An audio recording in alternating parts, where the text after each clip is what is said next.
अब ये तो आप लोग ज़्यादा अच्छा से असेस कर सकते हैं कि मुख्यमंत्री जी को क्या क्या पता है और क्या नहीं है। हल्ला करते हैं। अब कैसे बोल रहे हैं विपक्ष में हल्ला करते हैं? हम लोग तो सरकार को रास्ता दिखाने का काम करते हैं। हम लोग आंगनवाड़ी सेविका सहायिका संगठन के तमाम जेन्युइन मांगों के साथ हैं। जो इनको सीडीपीओ और डीपीओ के द्वारा जो प्रताड़ित किया जाता है उस पर रोक लगे।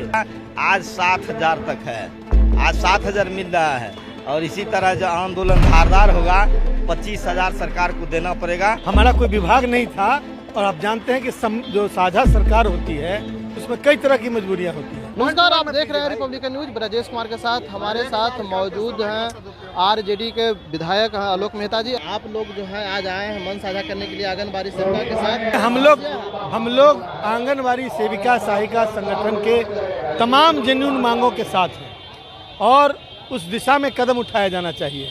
अभी इनका मानदेय 4,000 और 7,000 है, जो कि इनह्यूमन है। मैं कह सकता हूं कि अमानवीय ढंग से व्यवहार किया जा रहा है। इसका जो न्यूनतम मजदूरी है खेत में काम करने वाले जो लोग हैं उनकी न्यूनतम मजदूरी जो है उससे भी नीचे है। तो सरकार को निश्चित रूप से कंसीडर करना चाहिए इन चीज़ों को और हम मांग करते हैं सरकार से कि इनकी तमाम जो मांग पत्र है उसको देखें और उसमें तमाम जो मांगे हैं जेन्युइन मांग उसको पूरा करें। और ये नहीं करेंगे तो फिर जब हमारी सरकार आएगी तो हम उसको बिल्कुल सिंपैथेटिकली कंसीडर करेंगे। लेकिन आलोक जी, जिस तरह से कहा जा रहा है कि 17 महीने आप ही की सरकार थी तो उस समय तो भी हो सकता, तो उसमें भी आंदोलन हुआ, कई बार वाटर कैनन चले, लोगों पर लाठियां बरसी। लेकिन उस समय लगातार हम लोग उन चीज़ों को लेके मांग करते रहे। हमारा कोई विभाग नहीं था और आप जानते हैं कि जो साझा सरकार होती है उसमें कई तरह की मजबूरियाँ होती है। इसलिए आने वाला दिन तेजस्वी प्रसाद जी के नेतृत्व में बिहार में जो फ्री सरकार बनेगी उसमें इन चीज़ों पर विशेष ध्यान देकर उसका समाधान किया जाएगा। लेकिन ये लोग कहते हैं कि वीडियो सीओ भी प्रताड़ित करते हैं। क्या बिहार में अफसरशाही है या मुख्यमंत्री को पता नहीं है? अब ये तो आप लोग ज़्यादा अच्छा से असेस कर सकते हैं कि मुख्यमंत्री जी को क्या क्या पता है और क्या नहीं है। पूरा ऑर्गेनाइज्ड सिस्टम है, ऑर्गेनाइज्ड ढंग से सारी चीज़ें हो रही हैं। साथ आज शामिल होने के लिए सूर्यकांत पासवान जी हमारे साथ बात करेंगे। सूर्यकांत जी, क्या हुआ कि आप लोग का आज धरना प्रदर्शन पर आना पड़ा? देखिए, आप जान रहे हैं कि हमारी आंगनबाड़ी सेविका सहायिका पूरे राज्य को लेकर आंदोलन कर रही है, अपनी मांगों को लेकर के। आज इनका न मानदेय मिलता है सम्मानजनक, न स्थायीकरण होता है।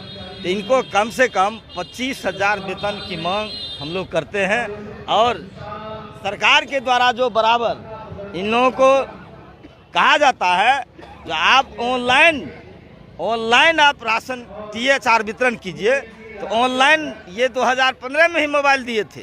आज मोबाइल सारा ख़त्म हो गया, टूट फूट गया, बर्बाद हो गया। और मैं सदन में भी कहा था और आपके नज़दीक भी कह रहा हूँ, सरकार इनको 5G मोबाइल दे और तब संभव है ऑनलाइन वो राशन THR वितरण करने का। और दूसरी बात है, जो इनको CDPO और DPO के द्वारा जो प्रताड़ित किया जाता है उस पर रोक लगे और इनके मानदेय 25,000 हो और इनकी स्थायीकरण हो। लेकिन जिस तरह से कहा जा रहा है कि आंगनबाड़ी ने पिछले साल भी प्रदर्शन किया था, कई बार इन पर वाटर कैनन लाठियां भी चली, आप लोग विपक्ष में थे, सरकार कहाँ सोई हुई है?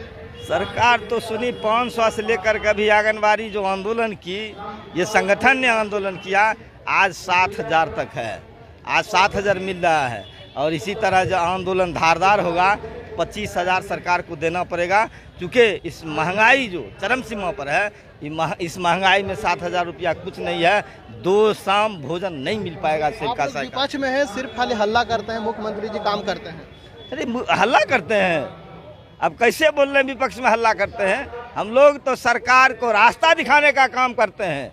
आप जितने भी, चाहे वो आशा हो, आंगनबाड़ी हो, रसोईया हो, सेविका सहायिका हो, तमाम लोगों को आप सम्मानजनक मानदेय दो, स्थायीकरण करो।